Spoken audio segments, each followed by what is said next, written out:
To me, I don't want a monkey the work baboon the chop kind of situation. And you're a very hard man too. Hi guys, welcome to today's video. Happy new month to you all.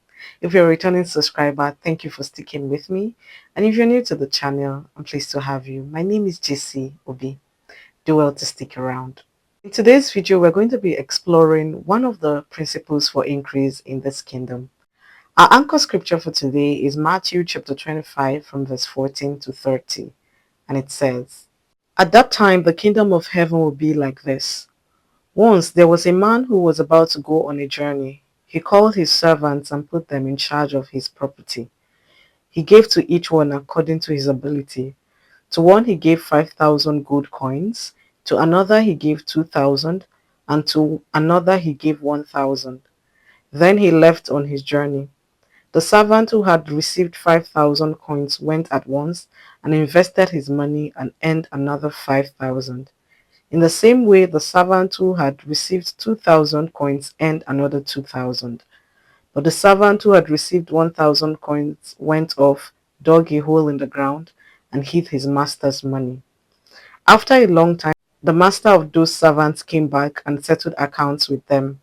The servant who had received 5,000 coins came in and handed over the other 5,000. You gave me 5,000 coins, sir, he said. Look, here are another 5,000 that I have earned. Well done, you good and faithful servant, said his master. You have been faithful in managing small amounts, so I will put you in charge of large amounts. Come on in and share my happiness. Then the servant who had been given 2,000 coins came in and said, You gave me 2,000 coins, sir. Look, here are another 2,000 that I have earned. Well done, you good and faithful servant, said his master.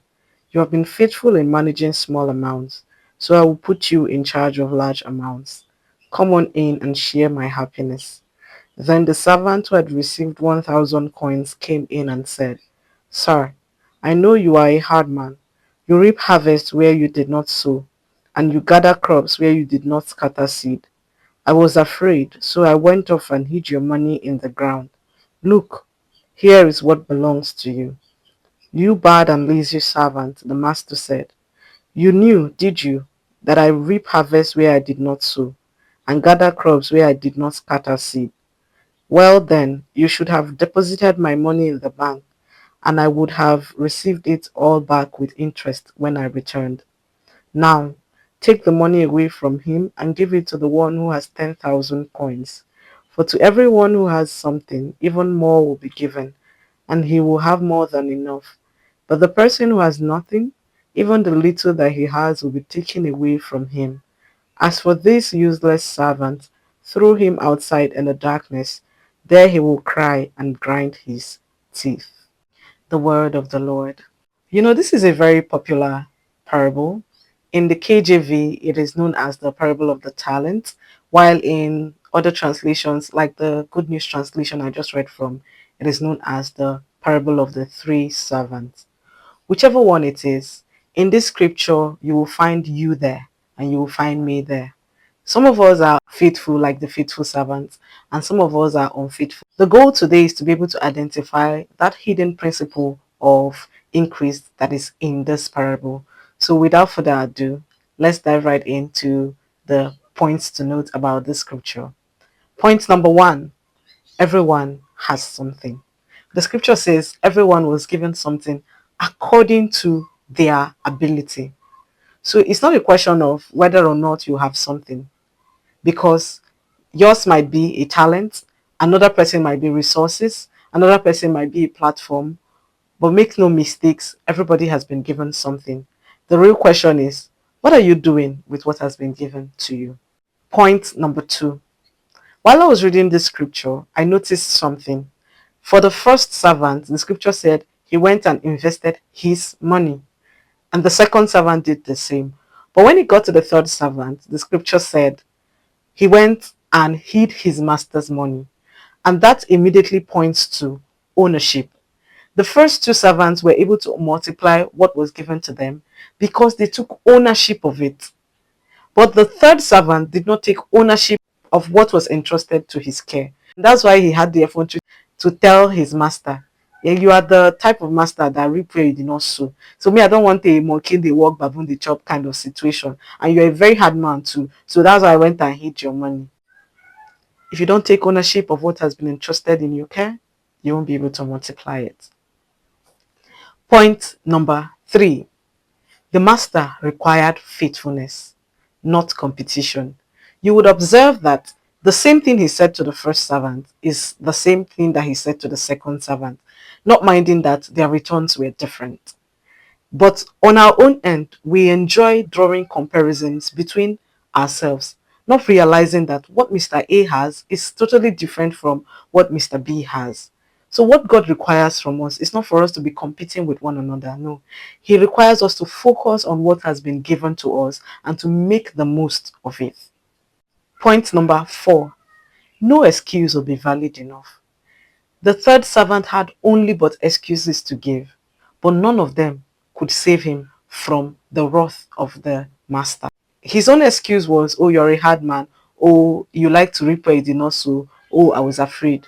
But for some of us, our excuse could be, oh, I come from a poor background. I don't have money. I don't have the platform. I'm waiting for the perfect time.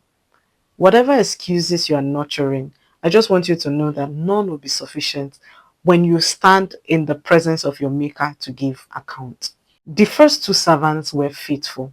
They made exactly the same amount that was given to them. The first servant could have said, Sir, you gave me 5, but I made 2 extra. But he didn't do that.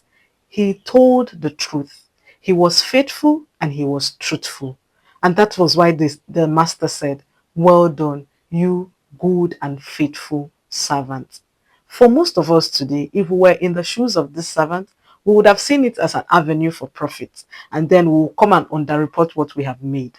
Whatever has been entrusted in your care is entrusted so that you will make the most of it. And you would often realize that as you are working towards making the most of what has been entrusted in your care, you are building capacity to handle more. How do you show your capacity to handle more? By being able to multiply that which has been given to you. So I ask you today, what has God entrusted into your care? And what are you doing with what has been entrusted to your care? Are you like the first two servants who diligently worked on what was given to them and multiplied it? Or are you like the third servant who is just full of excuses? Whatever the case is, I'm here to encourage you today. Whatever talents, whatever giftings, whatever resources, whatever platforms that God has given you, He didn't give it to you for you to hide it. Scripture says no one lights a lamp and puts it under a bushel. It was given to you so that you will use them for the glory of the one who has sent you here. Don't lose cognizance of the fact that one day you will have to give account like these 3 servants. What will yours be? Will it be an account of faithfulness or will it be an account of unfaithfulness? I hope that this has blessed you. If it has, please do well to share this video.